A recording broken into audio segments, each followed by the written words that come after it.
Hola everyone, welcome to Flexibility Script. This video I'm going to be shooting today is going into foam rolling for your thoracic spine.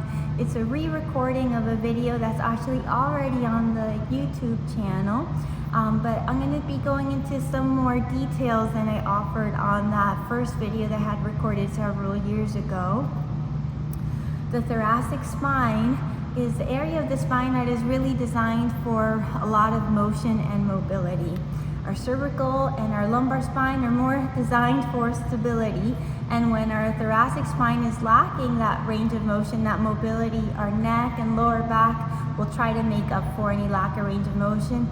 Same goes, the shoulders are designed for a lot of range of motion, just like our hips and our wrists and our ankles.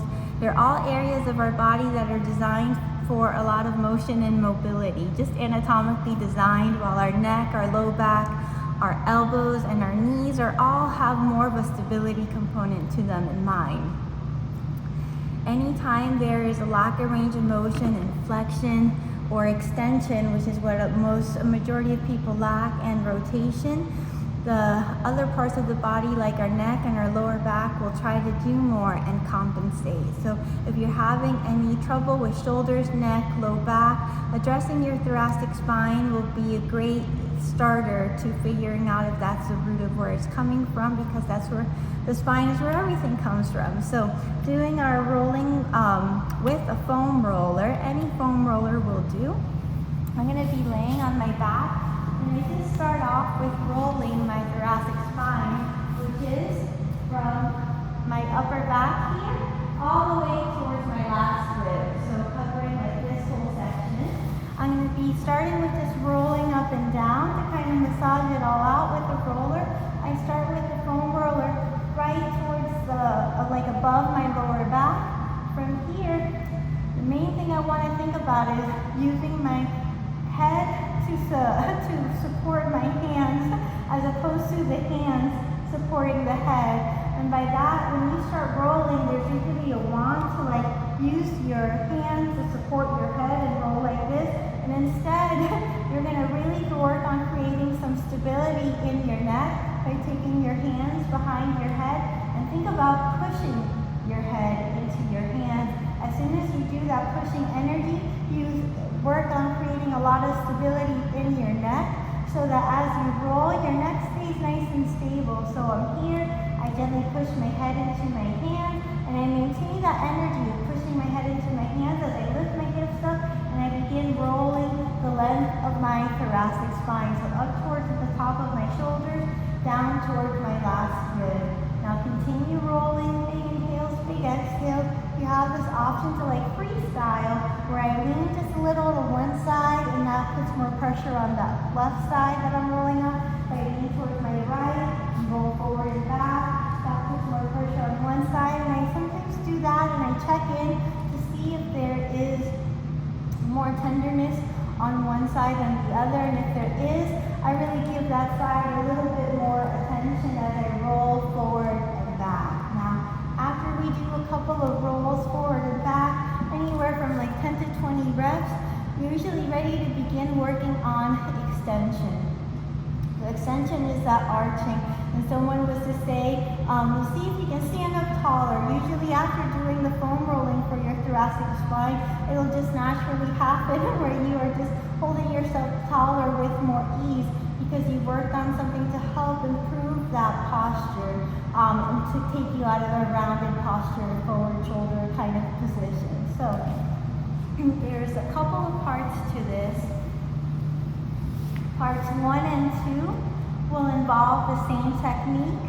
Part 3 will go right below the shoulder blades, and that will involve a different technique to help with thoracic extension. So I can come up to like the top of my shoulders. From here, my positioning is that of my hips staying down on the floor all throughout, and I'm going to bring my knees in towards one another. When my knees come in towards one another, it kind of puts my lower back in a position that makes it harder for my lower back to arch specifically. When my knees are apart, there's going to be more give in having an arching coming from the lower back, and I really want the arching, that extension, to be happening with my thoracic spine and not my lumbar spine. So if I keep my knees together it plays a part in helping me from tipping my pelvis forward to arch and having motion coming from my lower back and keeping me more stable there. From here, the same hand positioning of pushing my head into my hands will come into play. So my head pushes into my hands. Now my goal is going to be to extend as far back over the roller as I can, find my end point, and then continue pushing my head into my hand as I use my abs to pull and crunch myself out of it. Then again, I'll extend as far back as I can and then come out of it. Now, a real important thing to note outside of the lower back wanting to help is that your neck may want to help. So as you come back, you may end up wanting to do that, and that will give you a false sense of you actually moving back. You didn't actually come back any further, you just let your head go back.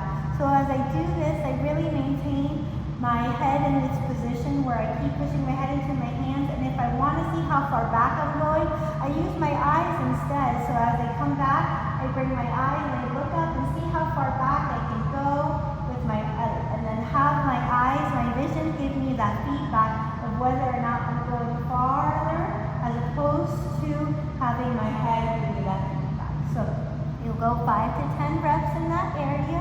Then from there you can move down, and so now if I look at my foam roller, it's like if I have my armpit, it's like below my armpit. So I'm like on my shoulder blade area.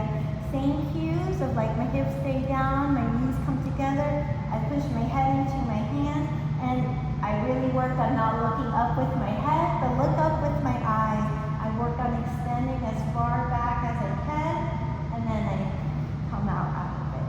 I can breathe in to come back, and then breathe out to come out of it, or vice versa. I can take this inhale here, and then exhale, and extend back over the roller as far as I can, being really mindful that as I come back, that I try not to do one of those, because that motion is going to be coming from my lumbar spine, as opposed to my thoracic spine coming as far back as I can over the roller.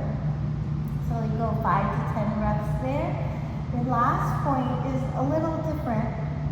When you come to that point that's below your shoulder blade, so right at the bottom of your thoracic spine, the technique changes a bit. Where instead of your head going back and your upper body, I should say, going back, it's going to be your hips that are going to be going up and down as opposed to your torso. So you'll get your foam roller set up so that you're, scoot down just a little bit. I'm going to get my foam roller set up so it's right below my shoulder blade, so like the very bottom of my thoracic spine. From here, I'm going to do that same technique where I'm going to push my head into my hands. Once I find my head coming back, I'm going to lift my hips up so that my head finds the floor. Now from here, my arms are going to come up overhead. Now this arm overhead position, your goal is going to be to have your arms right next to your ears, but if that's too uncomfortable on the shoulders, you're going to come out to like a letter Y. The whole time that you're in this position, you're seeking to keep your head and your hands, the back of your hands, on the floor. Depending on your posture, when you bring your head to the floor, if you find that you're in this position, I'll demonstrate. So if my head was slightly forward, when I come back, you'll find like the crown of your head is on the floor, and that if you try to line yourself up, it's not going to feel very good. If you find that when you try this technique that is not very comfortable on your head and neck, you're going to take a pillow or roll up a mat, but place something underneath your head, a mat, and you may need 1 or 2 layers to get your head up just slightly so that it feels more comfortable laying back in this arching position. And that usually happens if your thoracic spine doesn't have a lot of motion.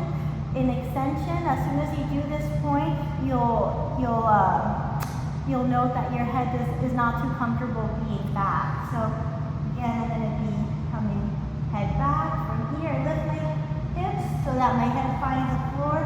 My arms, I'm going to reach them up overhead, and I create this reaching energy all throughout. So all I'm going to be doing, I'm going to lower my hip as far as I can toward the floor, then I'm going to tuck under and lift up and take a break out of it. Then again, I'm going to lower my hip as low as it can go towards the floor, then I tuck under and lift. So a little different in the sense that we are letting our lower back help us to get more extension in our lower thoracic spine. As you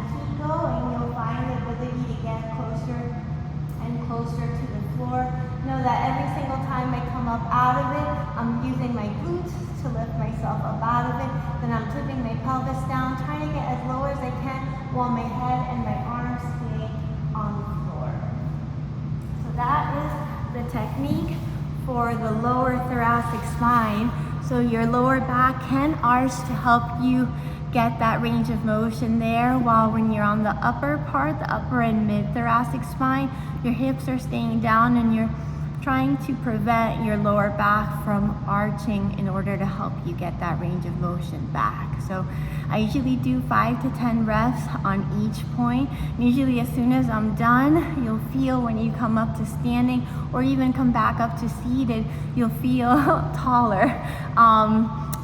Yes, that's the best way I could describe, and you'll usually will feel the effects on your posture. You may feel the difference in your neck, low back, and shoulders as well. But begin rolling up and down, and then focus on 2 to 3 points along your thoracic spine, utilizing those techniques. And you can aim to do this 2 to 3 times a week, especially if your posture is in need. So I hope this helps. Have a great day.